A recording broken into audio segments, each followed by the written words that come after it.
The story begins in 1944 at the height of World War II, with bombs and gunfire echoing across the Pacific.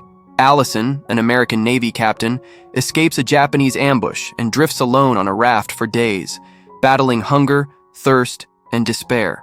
At last, he spots an island and, though exhausted, paddles ashore to find only forests, jagged rocks, and silence.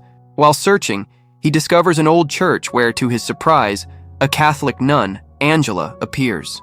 Startled, she freezes, but Allison reassures her he's American and means no harm. When he asks how many live there, Angela softly replies, "I live here, alone." Shocked, Allison can hardly believe someone survived in isolation on a deserted island during one of history's deadliest wars. Angela takes Allison to her small shelter and gives him food. Curious, Allison asks why she is alone on such a dangerous island. Angela reveals she came with a priest to rescue elderly missionaries, but Japanese soldiers arrived and captured them. Hiding for days, she watched the priest fall ill and die, leaving her completely alone. Believing she was also captured, no one from home ever searched for her. Hearing this, Allison shares his escape from an ambush at sea and drifting for days before reaching the island. Both realize fate has brought them together in this lonely place. Later, Allison sees Angela praying with a candle, her faith moving him deeply. The next day, they search for food, and Allison climbs a tree to pluck coconuts and fruits, handing them to Angela, who smiles gratefully. Allison realizes he needs protein, and just then he spots a turtle in the sea. Taking a rope and a wooden pole, he sets out on the raft with Angela joining him. Catching the turtle isn't easy. Allison falls into the water during the struggle, but with Angela's help, he finally manages to capture it and bring it back onto the raft. On the island, he cooks the turtle and eats it, remarking that the island has everything they need, and even without rescue, survival is possible. When Angela asks about his home, Allison reveals that he is an orphan who spent 14 years in an orphanage before joining the army to serve his country.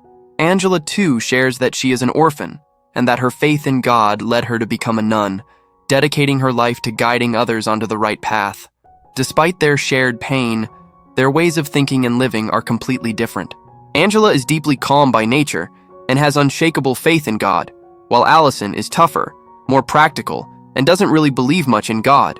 The next day, Japanese fighter planes suddenly appear in the sky. Acting quickly, Allison pulls Angela with him into hiding and insists they must stay inside the cave for a few days to remain safe. Angela agrees, and the two pass their time there. But the very next morning, deafening explosions erupt across the island. When Allison peeks outside, he sees Japanese planes relentlessly bombing the area. Angela trembles in fear and begins to pray, while Allison steadies her, giving her courage and telling her to stay calm. Once the planes finally fly away, they step out, only to be met with utter devastation. Their small home and the church are completely destroyed, leaving them with no shelter, no refuge, and no choice but to face the island's harsh reality once again. Just then, a group of Japanese soldiers arrives on the island to set up a weather station, and they destroy Allison's raft as well. Seeing them, Allison and Angela quickly retreat into the cave to hide. With soldiers patrolling nearby, Allison cautiously picks up a knife and tells Angela to stay inside, but the soldiers never enter the cave and eventually move away. In the midst of fear, Angela says he should hand her over to the Japanese. Maybe as a nun, they won't harm her, and it would give Allison a chance to escape. She also points out that they have nothing left to eat. But Allison refuses, saying it would be too great a risk. They could do anything to her. He insists that they must keep hiding. That evening, Allison quietly slips outside and sees that the Japanese soldiers have set up camps all around. Carefully avoiding them, he makes his way to the other side to catch fish, so that the two of them can survive. But a few Japanese soldiers spot him, so Allison quickly pretends to be dead. Believing the act, they move on without suspicion. Afterward, Allison catches some fish and returns to the cave to share a meal with Angela. However, since becoming a nun, Angela had stopped eating fish. With no other option available, she reluctantly takes a bite, but the raw fish makes her sick and she vomits before going to sleep hungry. Later that night, Allison quietly slips out again to observe the Japanese soldiers' movements. To avoid being recognized, he smears his face with black soot and sneaks into their camp at the right moment, filling a bag with food supplies. Just then, a soldier shows up, forcing Allison to stay hidden in silence. Now trapped, he has no choice but to remain there all night. The next morning, while the soldiers are occupied with training outside the camp, Allison carefully sneaks away with the bag of supplies and hides in a safe spot. Angela wakes up in the cave and panics when she doesn't find Allison, fearing he's been killed, but soon he sneaks back after evading soldiers, and she's relieved. He explains he went to the camp for food, but Angela scolds him for leaving without telling her, so Allison promises not to do it again. The next day he gives her flowers and a comb, making her smile, and asks if she truly wants to remain a nun. Angela reveals she hasn't taken her final vows yet, and has 5 years to decide.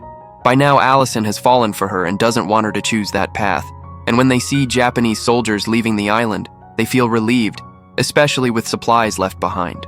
Finally, Allison shares his lonely, difficult childhood and confesses he's happy with her, saying he loves her and wants her to abandon becoming a nun so that after the war she'll marry him. Angela says she has devoted herself to God, so living with someone else would mean betraying him. Hearing this breaks Allison, but he apologizes if his words hurt her.